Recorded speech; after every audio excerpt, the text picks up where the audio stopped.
Hello, কেমন আছো সবাই? বলো, আশা করছি ভালো আছো, সুস্থ আছো। আমার নতুন একটি ব্লগে তোমাদের সবাইকে জানাই স্বাগত।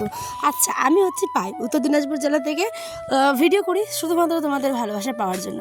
আজকে আমার ছেলের জন্মদিন, তোমরা তো দেখেছো গতকালকের ভিডিওতে।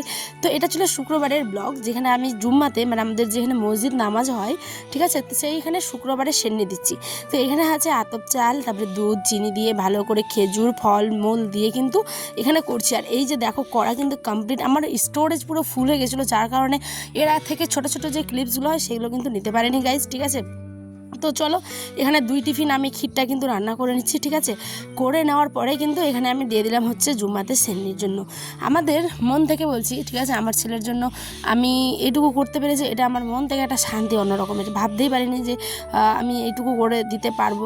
জুম্মাতে দেওয়া মানে ওখানে ফাতিয়া হয়, ওখানে সমস্ত কিছু দোয়া দুরুজ হয় আমার ছেলের জন্য, সবাই করে।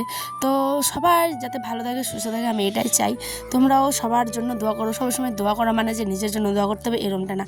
আমার ছেলের জন্য যেমন আমি তার জন্মদিনে দোয়া করি, তেমন পৃথিবীর সমস্ত কোণে কোণে যেগুলো বাচ্চা আছে, যারা সবাই আর কি, প্রকৃতি গাছপালা পশু পাখি সবার জন্য দোয়া করতে হয়, জানো। তাহলে আল্লাহ সেখানে তোমার মনের ইচ্ছা কিন্তু পূর্ণ করবে। তো যাই হোক, এখানে আমার এই যে ছোট্ট মোট্ট একটা দেওয়ার, তাকে দিয়ে পাঠাচ্ছি, বেচারা তো পারছে না, তাই আমি নিলাম যে দে আমাকে দে। একটা চামচ দিয়েছি, 2 টিফিন হচ্ছে গিয়ে ক্ষীর দিয়েছি, আর হচ্ছে গিয়ে একটা চামচ দিয়েছি যাতে উঠায় নিতে সুবিধা হয়। আমার ছেলের জন্মদিন ছোটোখাটো করে পালন করেছি, দেখেছিলেই কালকে, ঠিক আছে।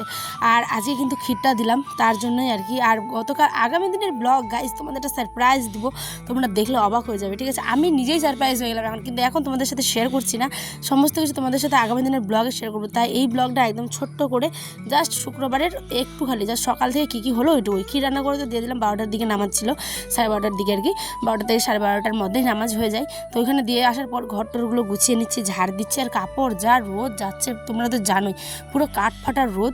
সেই কারণে কিন্তু এখানে আমি রোদ্রে কাপড়গুলো দেখছি পুড়ে যাচ্ছে একদম, মানে 1 সেকেন্ডে শুকিয়ে যাচ্ছে সমস্ত কিছু। তাই এখানে কাপড়গুলোকে তুলে নিচ্ছি। আর রান্নাবান্না আজকে আর তোমাদের সাথে শেয়ার করিনি, জাস্ট 2 মিনিট 53 সেকেন্ডের ব্লগটাই শেয়ার করলাম। রান্নাবান্না আজকে করেছিলাম হচ্ছে গিয়ে পাঙ্গাস মাছ ছিল, আর করেছিলাম ভেন্ডি আলু ভাজা। তাই এই ছোট্ট ছোট্ট ব্লগগুলোই তোমাদের সাথে আমি শেয়ার করি, ঠিক আছে। এখানে মাজা কিন্তু হয়ে গেছে, কারণ ক্ষীর যেহেতু আমি দিয়ে দিলাম, ঠিক আছে। তাই এটাকে আমি ভালো করে এখন টেজে উঠিয়ে রেখে দিব। আর এদিকে বাসনগুলোও ছিল সকালকার, মানে একটার পর একটা কাজ করতে করতে সময় যে কখন চলে যায়। এডিটও করা হয়েছিল কালকে এডিট করেছিল আয়নের বাবা, ঠিক আছে, সে ওই আপলোড করেছিল। আর এখানে আজ জুম্মাতে ক্ষীর দেওয়া কিন্তু হয়ে গেছে, চলেও আসলো। এসে নিয়ে আমি এগুলো এখন ধুবো, আর খাওয়া দাওয়া আমাদের কমপ্লিট। ব্লগ কেমন লাগলো অবশ্যই জানিয়ে, ভালো লাগলে জানা সাবস্ক্রাইব করে পাশে থেকে সবাইকে লাভ ইউ সো মাচ।